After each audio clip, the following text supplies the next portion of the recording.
Music, well, I guess when I was young, I was already I was very attracted to anything that's on radio.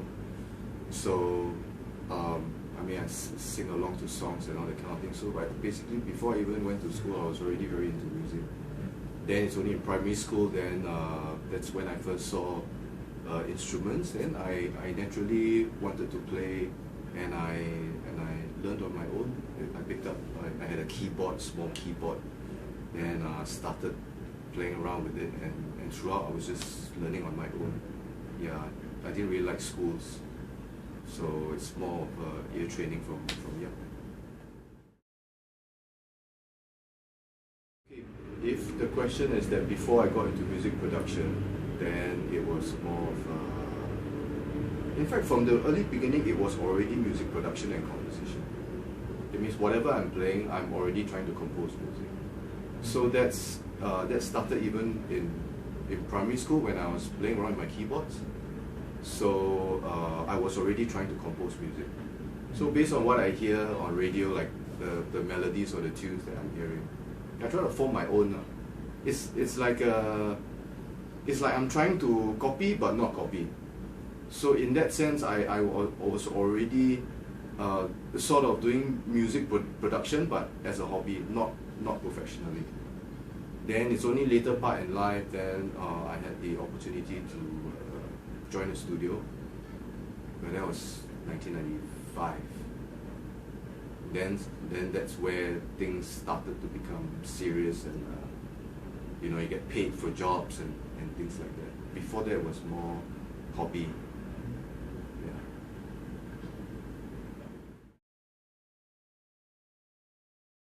In school, I didn't really mix around. I didn't join anything. I wasn't interested in that sort of sharing my hobby with people. It was a bit of a private thing. I like to be on my own to make my own music. So joining a class or a band or a school would be that means that there's somebody with me, and I was kind of a loner. Yeah, I mean, I'm the only child, so I guess that's like the only child syndrome. I want everything to myself. No, I didn't really have a band, but in 1990 a friend contacted me and asked me if I would do drum programming for his band, and that was Daze, D-A-Z-E, and I did the drum programming for Sexy Little Boy. Yeah, that was a really long time ago. So that was more of Daze, and then that's my credits in there, but I'm not really a part of that band. Like I'm a guest programmer. So in that sense, I would work with people, but I never really had a band. And then 1990 something around there was Hip to the Hype. There was this, there was two other guys with me. I guess that was like a band, but it's not like the kind of band that we have to come out and go and play in a live venue. It's a band, but I work in a studio anyway.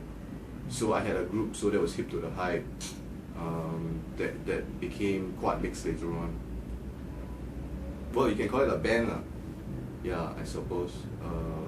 We are all producers, all three of us. And apart from that, nothing I can recall that I wanted to be in or anything other than just doing things on my own most of the time.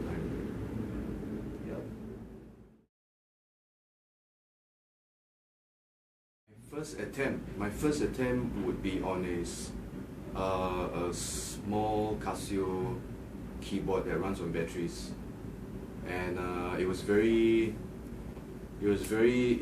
tough because you don't go for lessons, you don't want to go to school, you don't want to study, then you want to learn on your own, and the only thing that can help you are your ears.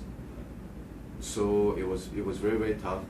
So basically I'm trying to learn to play piano like a blind person. Just not by looking, just whack the keys and just use my ear to tell me whether what I play sounds good or not.